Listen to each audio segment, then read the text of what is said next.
My girlfriend once mocked me in front of her friends, saying, "You can't even afford half the things my ex used to buy me." I just smiled and said, "You're right." A week later, her ex was questioned by police for using a stolen laptop, mine. That's when she called me, crying, "Please tell me you didn't." I'm 29, and until about a month ago, I thought I was in a decent relationship with my girlfriend Tessa. We'd been together for about 14 months. Met through mutual friends at a birthday party, hit it off over shared tastes in music and food, started dating pretty quickly. Nothing crazy, just normal relationship progression. She had her place, I had mine, we'd alternate staying over on weekends. Tessa worked in retail management at some high-end boutique downtown. I worked in IT for a small company, doing network maintenance and security. Made decent money, nothing spectacular, but enough to live comfortably and save a little each month. Tessa always seemed fine with our lifestyle, casual dinners, movie nights, the occasional concert or day trip. Or so I thought. About 3 months ago, things started shifting. She'd make little comments here and there. My ex used to take me to this amazing restaurant every month. Oh, my ex got me a necklace just like that one, but nicer. My ex always made sure I had everything I wanted. At first, I brushed it off as harmless nostalgia. People mention their exes sometimes. No big deal. But it got worse, more frequent, more pointed, and always about money, about what he bought her, about the lifestyle he supposedly provided. I started feeling like I was in constant competition with this ghost from her past, this guy named Derek, who apparently was some kind of financial wizard or trust fund kid or something. The breaking point came 3 weeks ago. Tessa invited me to a get-together at her friend Monica's apartment. Just a casual Friday night thing. Drinks, snacks, maybe some board games. I showed up around 7:30 with a bottle of wine, ready to have a decent evening. There were about 8 people there, mostly Tessa's friends from work and college. I knew a couple of them, but not well. The night started fine. We were sitting around Monica's living room, talking, laughing. Then somehow the conversation turned to vacations and travel. Monica mentioned wanting to go to Greece next summer. Someone else talked about a trip to Iceland they'd taken last year. Then Tessa chimed in. "Oh my God, Derek took me to the Maldives for my birthday 2 years ago. It was insane. Private villa, infinity pool, spa treatments every day. Literally the best trip of my life." I felt my jaw tighten, but I stayed quiet. Let her have her moment. Then Monica, probably trying to be inclusive, asked me, "What about you guys? Any trips planned?" Before I could answer, Tessa laughed. Not a nice laugh. A dismissive, almost cruel laugh. She looked at her friends and said, "You can't even afford half the things my ex used to buy me." The room went silent. Everyone looked at me. I felt my face get hot, that prickly sensation of humiliation creeping up my neck. Tessa was still smiling, like she'd made a joke, but there was an edge to it, like she meant it. I didn't yell, didn't argue. I just smiled, looked at her and said, "You're right." Then I stood up, grabbed my jacket and left. Didn't say goodbye, didn't make a scene. Just walked out of Monica's apartment and drove home. Tessa texted me about an hour later. "Why did you leave?" That was so embarrassing. I didn't respond that night. I needed to think.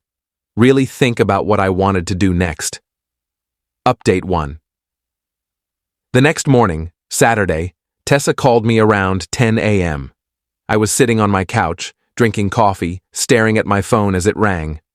I let it go to voicemail. She called again 5 minutes later. Again, I didn't answer. Finally, she texted, "Can we please talk? I'm sorry about last night. I was drinking and I didn't mean it like that." I texted back, "You meant it exactly like that." She called again. This time I picked up. "Hey," she said, her voice small. "I really am sorry. I was being stupid. Can we just forget it happened?" "No," I said calmly. "I don't think we can." "What does that mean?" It means I'm tired of hearing about Derek. I'm tired of feeling like I'm not good enough because I don't drop thousands of dollars on you every month. If that's what you want, go back to him. I don't want to go back to him. I want to be with you. Then why do you keep comparing me to him?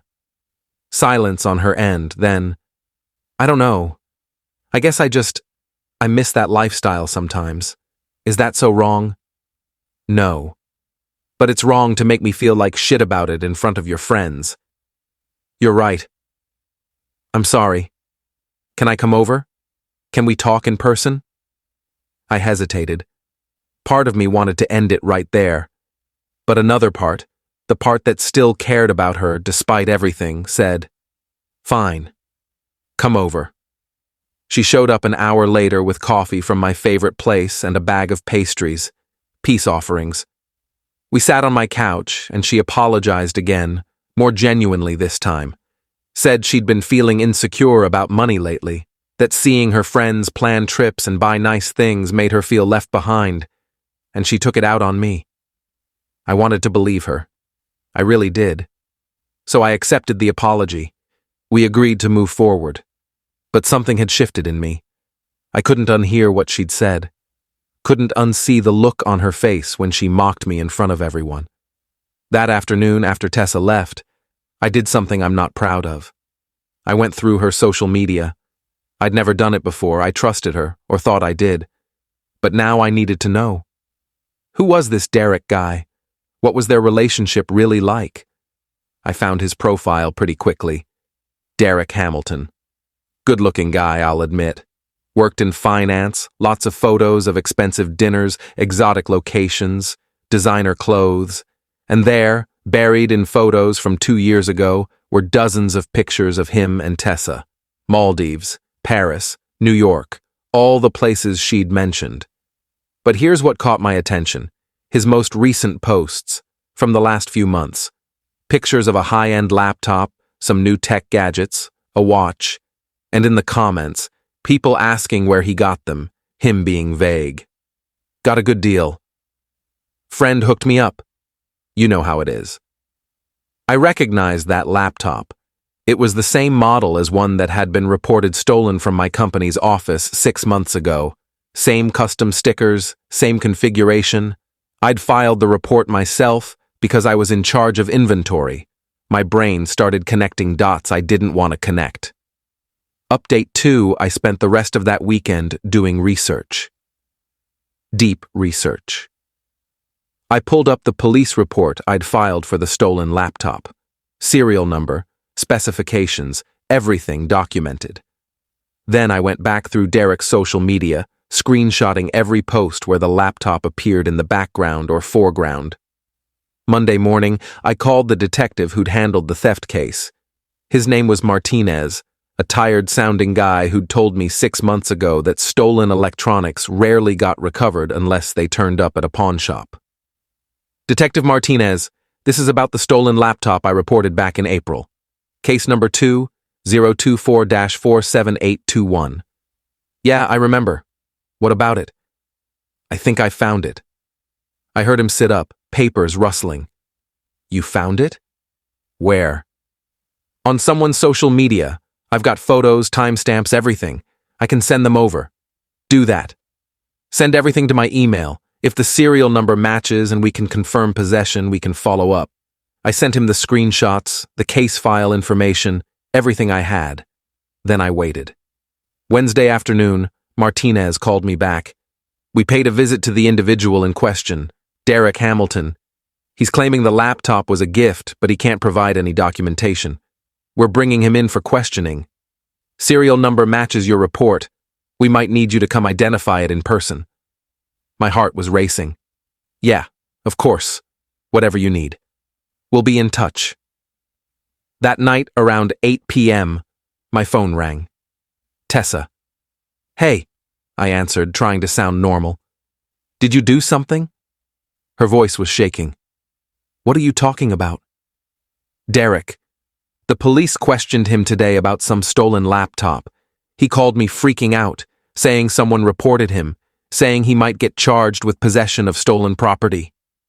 I stayed quiet, letting her continue. Please tell me you didn't. She was crying now. Please tell me this isn't because of what I said at Monica's. Tessa, I don't know what you're talking about. Don't lie to me. Derek said it's a laptop from your company. Did you report him? Did you frame him? Frame him? I didn't frame anyone. A laptop was stolen from my office 6 months ago. I filed a police report. If Derek has that laptop, that's on him, not me. He said it was a gift. From who? Silence. Tessa, who gave Derek a stolen laptop? More silence. Then, quietly, I don't know. But I could hear it in her voice. She knew, or she suspected. Are you still seeing him? I asked. What? No. Then why does he have your number? Why is he calling you and not his lawyer? We're still friends. That's not a crime. No, but possession of stolen property is... She hung up on me. Update 3. The next day, Thursday, Detective Martinez called me again, asked me to come down to the station to formally identify the laptop. I took a half day off work and went in around 2 p.m. They had Derek in an interview room and the laptop laid out on a table in another room. Martinez walked me through it. Serial number matched. Custom stickers matched. It was definitely the laptop that had been stolen from my office. He's claiming it was a gift from an ex-girlfriend, Martinez said. Says she gave it to him a few months ago. Won't say who. I felt my stomach drop. An ex-girlfriend?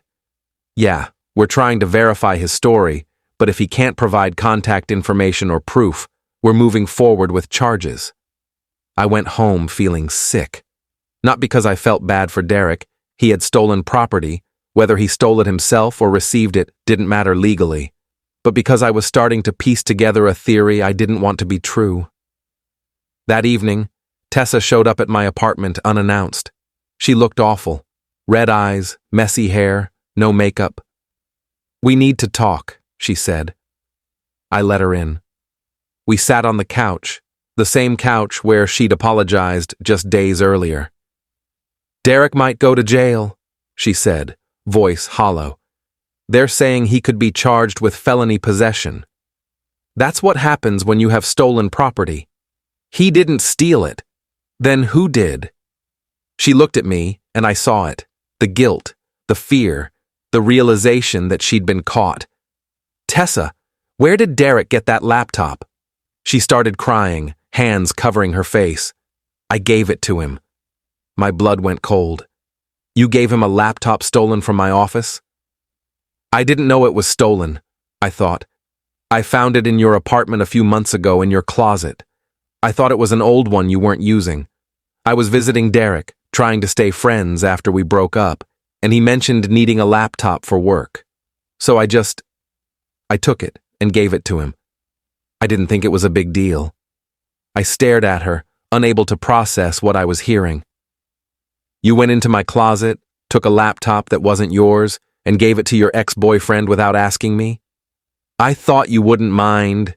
You have like 3 laptops. That laptop was stolen, Tessa.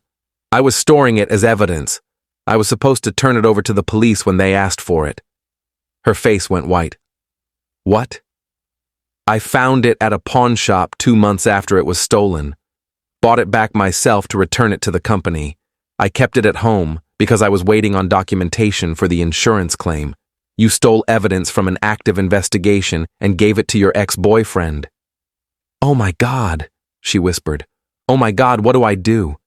You tell the police the truth.